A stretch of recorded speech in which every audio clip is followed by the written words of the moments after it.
থাইল্যান্ডের ফুকেটে কত পর্যটকই সারা বছর বেড়াতে যান সেখানে। এদেশ থেকেও যান অনেকে, কিন্তু এক ভারতীয় পর্যটক যে অভিজ্ঞতার সম্মুখীন হলেন তা সত্যিই ভয়ঙ্কর।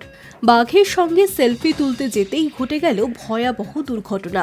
যে দুর্ঘটনাটি এখন ভাইরাল, যা দেখে শিউরে উঠেছেন নেটিজেনরা। যদিও ভিডিওটির সত্যতা যাচাই করেনি হাই নিউজ। 25 সেকেন্ডের ক্লিপে দেখা যাচ্ছে এক ব্যক্তি বাঘের সঙ্গে হাঁটছেন, আর এই সময় তিনি বাঘটির সঙ্গে সেলফিও তুলতে চাইছেন। বাঘের ট্রেনার একটি লাঠি দিয়ে বাঘটিকে বসার নির্দেশ দিচ্ছিলেন, আর এরপরই ঘটে গেল অনর্থ। আচমকাই অতিকায় পশুটি ঝাঁপিয়ে পড়ল পর্যটকের উপর।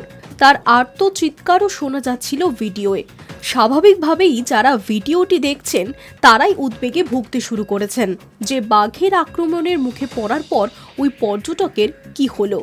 যিনি ভিডিওটি পোস্ট করেছেন তিনি অবশ্য সকলকে আশ্বস্ত করে জানিয়েছেন সামান্য চোট আঘাত লাগলেও তা গুরুতর নয়, সুস্থই রয়েছেন ওই পর্যটক। কিন্তু কেন বাঘটি এভাবে ক্ষেপে গেল? এক নেটিজেন কমেন্ট সেকশনে দাবি করেছেন বাঘ কখনোই তার শরীরের পশ্চাৎভাগে কোনো রকম খোঁচা বরদাস্ত করতে পারে না, কিন্তু তার প্রশিক্ষক লাগাতার সেটাই করে চলেছিলেন, আর তাতেই মেজাজ হারিয়ে সামনে দাঁড়ানো পর্যটকের উপর লাফিয়ে পড়ে বাঘটি।